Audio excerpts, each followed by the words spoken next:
অনেক কথা অনেক কাজ আজকে বিভিন্নভাবে এনিয়ে বেনিয়ে করা হচ্ছে, বলা হচ্ছে। কখনো বলেন ডিসেম্বর, কখনো বলেন সংস্কার, কখনো বলেন আবিষ্কার, কখনো বলেন পুনঃ আবিষ্কার। আরে ভাই, সংস্কারের জনক তো বিএনপি। ১/১১-এর সময় যে সংস্কারের কথা বলা হয়েছিল, তখন সংস্কার ছিল একটা গালি, কারণ ওইটা জোর করে করাতে চেয়েছিল সেনা সমর্থিত সরকার। এই বর্তমান অন্তর্বর্তী সরকারকে আমি বলবো, স্ট্যাচু অফ লিবার্টির মতোই প্রতীক হিসাবে বাংলাদেশের সর্বস্তরের মানুষ আপনাদেরকে স্বতঃস্ফূর্ত সমর্থন দিয়েছিল।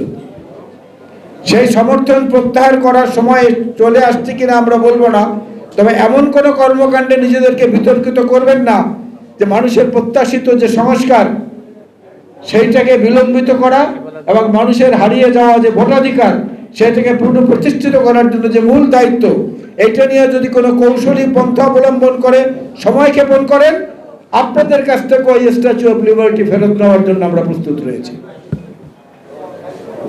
অনেক কথা অনেক কাজ আজকে বিভিন্নভাবে এনিয়ে বেনিয়ে করা হচ্ছে, বলা হচ্ছে।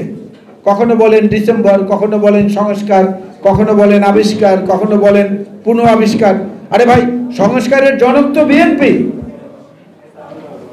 ১/১১-এর সময় যে সংস্কারের কথা বলা হয়েছিল, তখন সংস্কার ছিল একটা গালি, কারণ ওইটা জোর করে করাতে চেয়েছিল সেনা সমর্থিত সরকার। এজন্য আমরা ওটাকে প্রত্যাখ্যান করেছি, কারণ ওটা গালি হিসেবে বিবেচিত হতো। আজকে সেই সংস্কার হয়েছে একটা বুলি, অর্থাৎ সবার প্রিয় একটা জিনিস, এবং বিএনপি সেটার পায়োনিয়ার। 2030 ভিশনের মাধ্যমে দেশনেত্রী বেগম খালেদা জিয়া প্রথম বাংলাদেশে সংস্কারের কথা বলেছেন। জিয়াউর রহমান সাহেব কৃষিক্ষেত্রে খালকাটের মধ্য দিয়ে সংস্কারের নমুনা দেখিয়েছেন। জিয়াউর রহমান সাহেব সংবিধানে বিসমিল্লাহির রহমানির রহিম সংযোজন করে সংস্কারের নমুনা দেখিয়েছেন। যুব মন্ত্রণালয় খুলে দিয়ে সংস্কারের নমুনা দেখিয়েছেন। মহিলা ও শিশু বিষয়ক মন্ত্রণালয় খুলে সংস্কারের নমুনা দেখিয়েছেন। বেগম খালেদা জিয়া তথ্য বিজ্ঞান প্রযুক্তি মন্ত্রণালয় খুলে সংস্কারের নমুনা দেখিয়েছেন। মুক্তিযুদ্ধ বিষয়ক মন্ত্রণালয় খুলে সংস্কারের নমুনা দেখিয়েছেন। প্রবাসী কল্যাণ মন্ত্রণালয় খুলে সংস্কারের নমুনা দেখিয়েছেন। আর কোন সরকারের এমন উন্মোচনী অভিজ্ঞতা আছে, কোন সরকারের এমন আবিষ্কারের ক্ষমতা আছে বাংলাদেশে? ইতিহাস দিয়ে কেউ পারলে প্রমাণ করুক।